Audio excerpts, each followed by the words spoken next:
Hi, Tanya. Thanks for being Hi. here. So we don't have a name. We were thinking this would be weekly, but now it's more than weekly because it's legislative session. We have a lot to talk about. We do.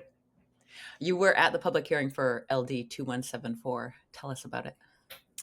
Yes, the public hearing was on Wednesday. The good news is it started at 1 o'clock, unlike as it was scheduled, unlike other committees that schedule things at 1 o'clock and start at 4, which is frustrating. It was a full committee room.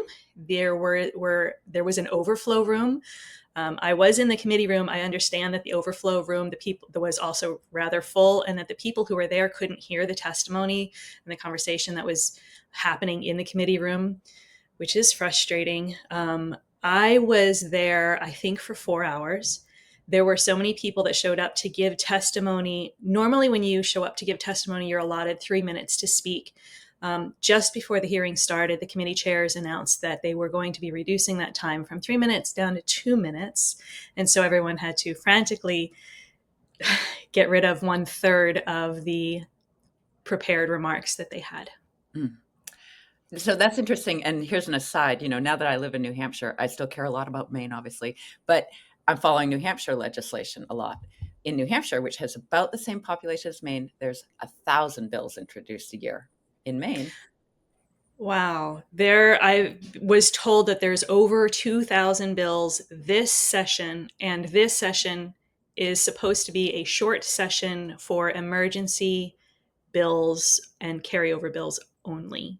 yeah. 2,000. And there's no time limit to public testimony in New Hampshire. Oh, that's interesting. Yeah. I wish we had that here in Maine.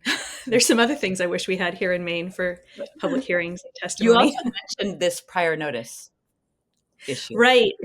So typically, notice goes out to on the websites of the committees that says this is our schedule for the next week. These are the public hearings that are going to be happening.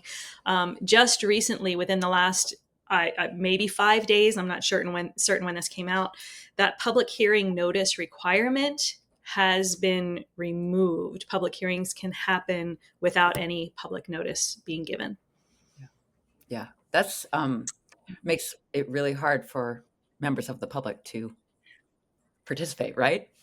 It it makes it impossible because, first of all, I mean, there's a huge challenge in even knowing what's happening in Augusta, because the bills, from concept drafts that don't have language at all, to sponsors amendments that aren't available online, to schedule changes that, hey, we're going to do this at 1 o'clock, but actually, just kidding, it's going to happen at 3:30 instead, so you guys can just hang out for 2.5 hours. There's a lot of hurdles for getting the public involved and giving them a chance to have their say.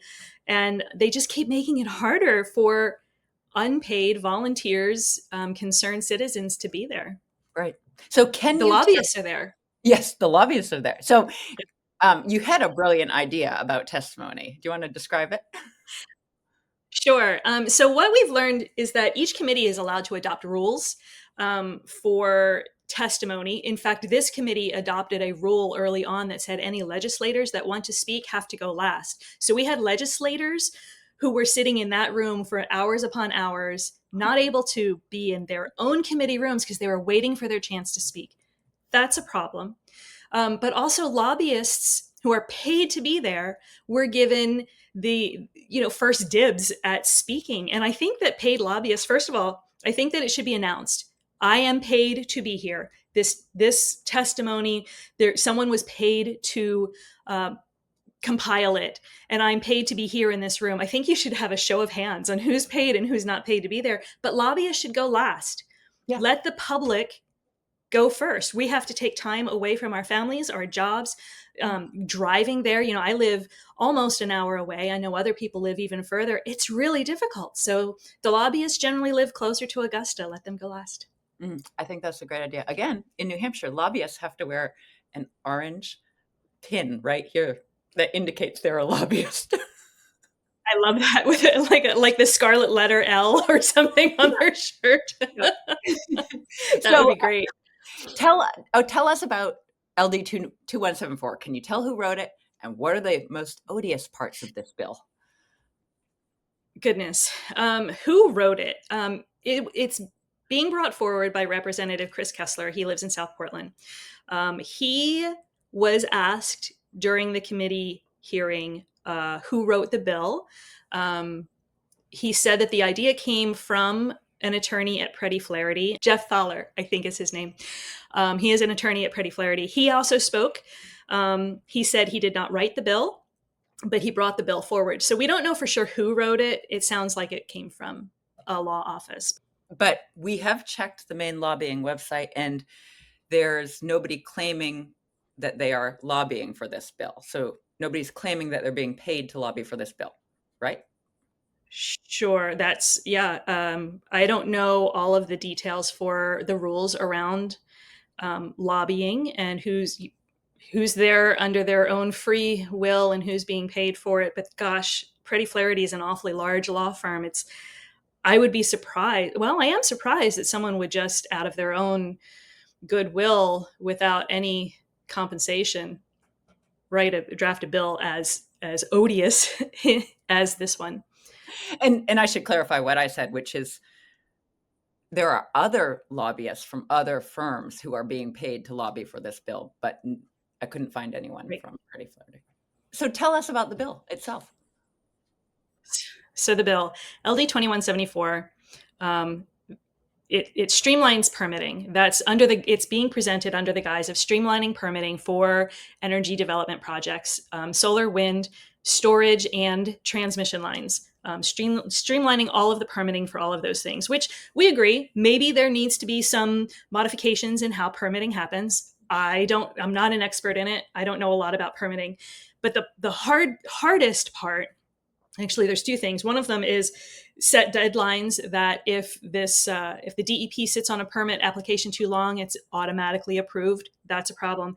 The biggest issue that we have is that this bill voids home rule. It takes away all ordinances that any municipality in the entire state of Maine has written regarding solar, wind, energy systems, and transmission lines. All of those ordinances across the entire state will be null and void without effect. That's a problem. It's a huge problem. And okay. It is. It's constitutionally a challenge. Right. Right. I don't want to take the video too long, but there are some serious constitutional questions about whether this bill is even valid or if it violates the Constitution, even being presented if it violates the Constitution. We're in second session. There's only a few ways that bills can be heard. One of them, and how this bill got moved forward, is it's approved by Legislative Council as an emergency bill. An emergency bill, according to our Constitution, emergency bills cannot impact home rule of municipalities. And this bill, as an emergency bill, impacts home rule. That can't be within the guidelines of the Constitution. Right. Right. Okay. And so moving on quickly, one of the things that the legislature or the representatives who are supporting this bill want to hear from us is what's a good compromise? And I have this phrase written down: community benefits are so cringe.